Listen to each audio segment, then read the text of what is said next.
ಮೋದಿ 3.0 ಸರ್ಕಾರದ ಬಜೆಟ್ ಮಂಡನೆ ಆಗಿದೆ 2024-25ನೇ ಸಾಲಿನದ್ದು. ನಾವು ವಲಯವಾರು ಮಾಹಿತಿಯನ್ನು ಕೊಡ್ತಾ ಇದ್ವಿ, ಎಲ್ಲೆಲ್ಲಿಗೆ ಏನೇನು ಕೊಟ್ಟಿದೆ ಅಂತ.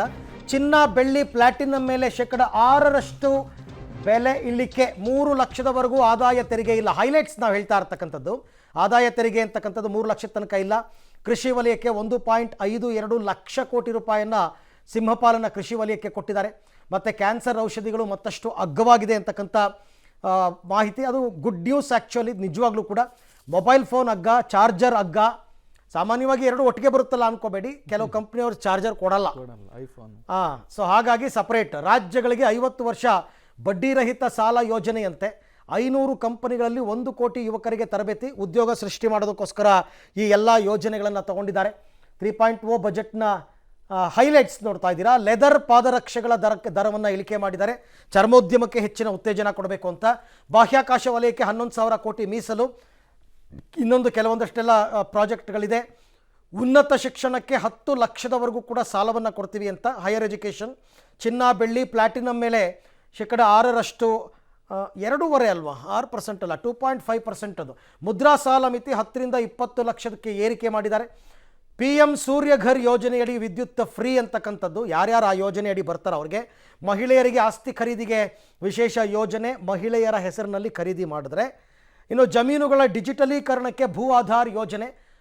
ಆಲ್ರೆಡಿ ನಮ್ಮ ರಾಜ್ಯದಲ್ಲಿ ಇದೆಲ್ಲ ಶುರು ಆಗೋಗಿದೆ, ಡಿಜಿಟಲೀಕರಣ. ಬೆಂಗಳೂರು ಹೈದರಾಬಾದ್ ಕೈಗಾರಿಕಾ ಕಾರಿಡಾರ್ ಮಾಡ್ತಾ ಇದ್ದಾರೆ. ಒಂದೊಂದು ಸರ್ಕಾರ ಬಂದಾಗ ಒಂದೊಂದು ಕಡೆಯಿಂದ ಮಾಡ್ತಾರೆ. ಬಿಹಾರ, ಆಂಧ್ರಕ್ಕೆ ಭರ್ಜರಿ ಪ್ಯಾಕೇಜ್ಗಳನ್ನು ಘೋಷಣೆ ಮಾಡಿದ್ದಾರೆ. 15,000 ಕೋಟಿ ಇನ್ವೆಸ್ಟ್ಮೆಂಟ್ ಅಂತೆ ಆಂಧ್ರಕ್ಕೆ.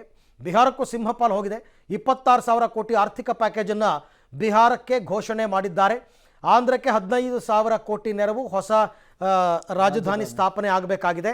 ಈ ಎಲ್ಲ ಕಾರಣದಿಂದ ಕಾರ್ಮಿಕರ ಅಭಿವೃದ್ಧಿಗೆ ಈ ಶ್ರಮ ಪೋರ್ಟರ್ ಅದು ಕಾರ್ಮಿಕರಿಗೆ ಅನುಕೂಲ ಆಗಲಿ ಅಂತ ಪ್ರವಾಹ ಪರಿಸ್ಥಿತಿ ನಿಭಾಯಿಸೋದಕ್ಕೆ ವಿಶೇಷ ಯೋಜನೆಗಳನ್ನು ಈಗ ಕೊಟ್ಟಿದ್ದಾರೆ. ಅದರಲ್ಲೂ ಹಿಮಾಚಲ್ ಪ್ರದೇಶಕ್ಕೆಲ್ಲ ಹೋಗಿದೆ.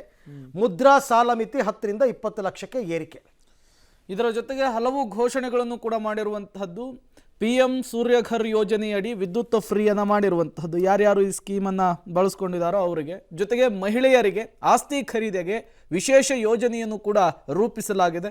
ಜೊತೆಗೆ ಜಮೀನುಗಳ ಡಿಜಿಟಲೀಕರಣಕ್ಕೆ ಭೂ ಆಧಾರ್ ಯೋಜನೆಯನ್ನು ಕೂಡ ಇವತ್ತು ಘೋಷಣೆಯನ್ನು ಮಾಡಿದ್ದಾರೆ ವಿತ್ತ ಸಚಿವರು. ಇನ್ನು ಬೆಂಗಳೂರು ಹೈದರಾಬಾದ್ ಕೈಗಾರಿಕಾ ಕಾರಿಡಾರ್ ಅನ್ನು ಕೂಡ ಘೋಷಣೆ ಮಾಡಿರುವಂತಹದ್ದು. ಒಟ್ಟಾರೆಯಾಗಿ 2047ಕ್ಕೆ ವಿಕಸಿತ ಭಾರತದ ಗುರಿ, ಜನರ ಹಿತಾಸಕ್ತಿ, ರಾಜಕೀಯ ಅಸ್ತಿತ್ವ ಮತ್ತು ಭದ್ರತೆಯನ್ನು ನೋಡಿಕೊಂಡು ಇವತ್ತು ವಿತ್ತ ಸಚಿವರು ಬಜೆಟ್ ಅನ್ನು ಮಂಡನೆ ಮಾಡಿರುವಂಥದ್ದು. ಈ ಬಗ್ಗೆ ಮತ್ತಷ್ಟು ಮಾಹಿತಿ ನನ್ನ ಕೊಲೀಗ್ ಶಬೀರ್ ಅವರಿಂದ ಪಡ್ಕೊಳ್ಳೋಣ. ಶಬೀರ್, ಈ ಸರ್ತಿ ಬಜೆಟ್ಗೂ ಮುನ್ನ ತುಂಬ ಜನ ಮಾತಾಡ್ಕೋತಾ ಇದ್ದು ನಾನು ಕೇಳಿಸ್ಕೊತಾ ಇದ್ದೆ. ಕಳೆದ 6 ಸರ್ತಿ ಬಜೆಟ್ ಮಂಡನೆ ಮಾಡಿದಾಗ ಆನೆ ನಡೆದಿದ್ದೇ ದಾರಿ ಅಂತ ಮೋದಿಯವರು ತಗೊಂಡಿದ್ದೇ ತೀರ್ಮಾನ ಆಗೋಗ್ತಾ ಇತ್ತು.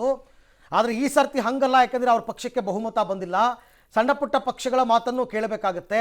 ಬಜೆಟಲ್ಲಿ ಜನಪ್ರಿಯ ಯೋಜನೆಗಳನ್ನ ಘೋಷಣೆ ಮಾಡೋದಕ್ಕೆ ಕಷ್ಟ ಅಂತೆಲ್ಲ ತುಂಬ ಜನ ಮಾತಾಡ್ಕೋತಾ ಇದ್ರು. ಈ ಸರ್ತಿ ಬಜೆಟ್ ನೋಡಿದ್ಮೇಲೆ ಹಾಗೆ ಅನ್ನಿಸ್ತಾ ಇದೆಯಾ ಶಬೀರ್? ಖಂಡಿತವಾಗ್ಲೂ ಮೈತ್ರಿ ಪಕ್ಷಗಳನ್ನ ವಿಶ್ವಾಸಕ್ಕೆ ತೆಗೆದುಕೊಳ್ಳುವಂತ ಪ್ರಯತ್ನ ಮಾಡಿರುವಂತದ್ದು ಬಹಳ ಸ್ಪಷ್ಟವಾಗಿ ಕಾಣಿಸ್ತಾ ಇದೆ. ಮುಖ್ಯವಾಗಿ ಆಂಧ್ರ ಪ್ರದೇಶ ಮತ್ತೆ ಬಿಹಾರಕ್ಕೆ ನಾವು ಆಗ್ಲೇ ಮಾತಾಡ್ತಿದ್ದ ಹಾಗೆ ವಿಶೇಷವಾದಂತ ಪ್ಯಾಕೇಜ್ಗಳನ್ನ ಕೊಡೋದ್ರ ಜೊತೆಗೆ ಖಾಸಗಿ ಕಂಪನಿಗಳು ಬೇರೆ ಬೇರೆ ಮೂಲಗಳಿಂದಲೂ ಕೂಡ ಅಲ್ಲಿ ಹೂಡಿಕೆ ಹೆಚ್ಚಾಗುವಂತೆ ನೋಡ್ಕೊಳ್ಳುವಂತ ಪ್ರಯತ್ನವನ್ನ ಮಾಡಲಾಗ್ತಾ ಇದೆ. ಈ ಮೂಲಕ ಎರಡೂ ರಾಜ್ಯಗಳನ್ನ ಆರ್ಥಿಕವಾಗಿ ಮೇಲೆತ್ತುವಂತ ಕೆಲಸಗಳನ್ನ ಇಲ್ಲಿ ಮಾಡ್ತಾ ಇರುವಂತದ್ದು ಒಂದು ಸ್ಪಷ್ಟವಾಗಿದೆ.